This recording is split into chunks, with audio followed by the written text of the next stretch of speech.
दोस्तों, आज मैं आपको एक राजा और साधु की एक आश्चर्यजनक कहानी सुनाता हूँ। कहानी को पूरा सुनना और ध्यान से सुनना।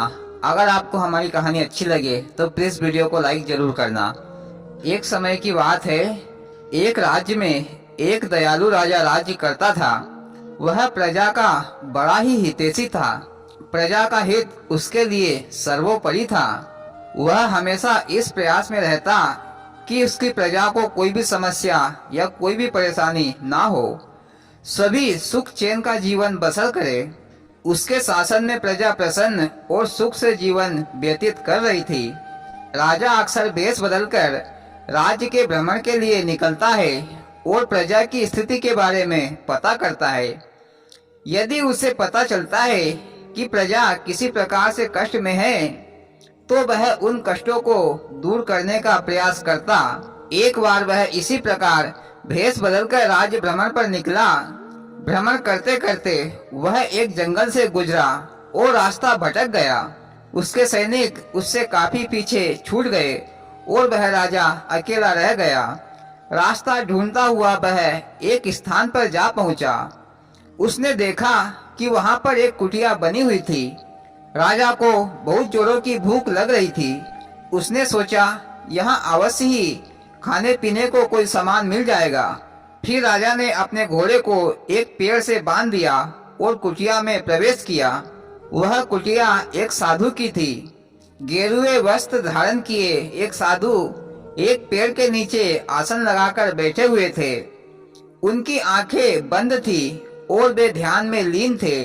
राजा ने ये देखा कि उस स्थान का वातावरण बहुत ही सुंदर है।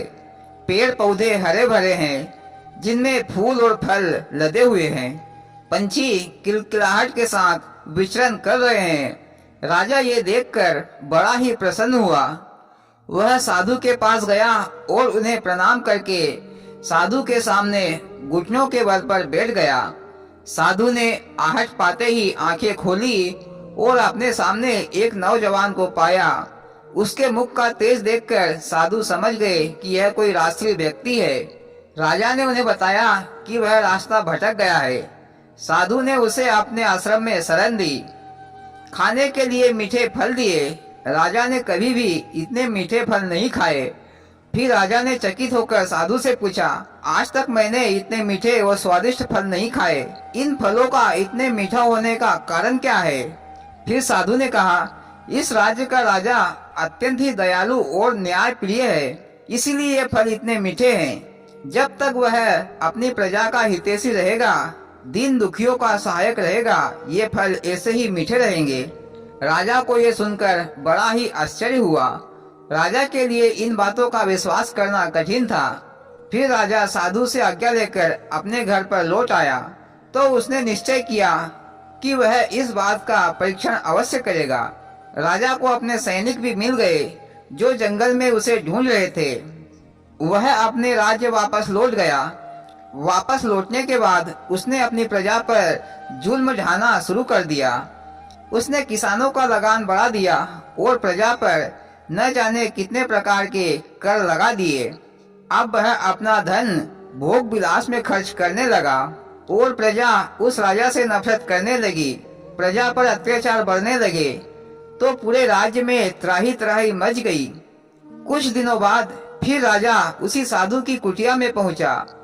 इस बार उसने देखा कि वहां का वातावरण अलग ही है। पेड़ पौधे सूख चुके हैं, फूल मुरझा गए हैं, फल सड़ चुके हैं। ये देखकर वह राजा आश्चर्यचकित रह गया। वह साधु के पास गया और साधु को प्रणाम किया। साधु ने राजा को खाने के लिए फल दिए, पर इस बार फलों का स्वाद कड़वा था। फिर राजा ने साधु से इसका कारण पूछा। फिर साधु ने राजा से कहा कि इस राज्य का राजा पहले जैसा नहीं रहा।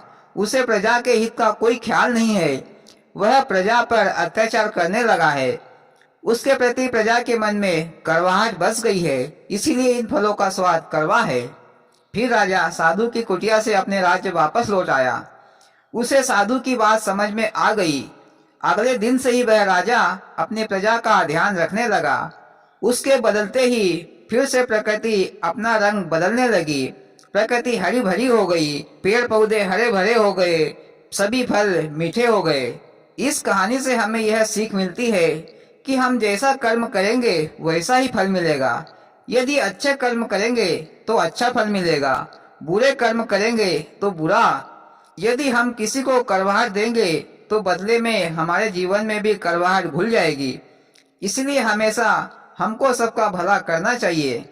वाह मोदी जी, क्या आश्चर्यजनक कहानी सुनाई, सुनकर बहुत ही मजा आया। और भाइयों, आपको कैसी लगी मोदी जी की कहानी? अच्छी लगी हो तो प्लीज वीडियो को लाइक और चैनल को सब्सक्राइब जरूर करें। भोलेनाथ सबके साथ।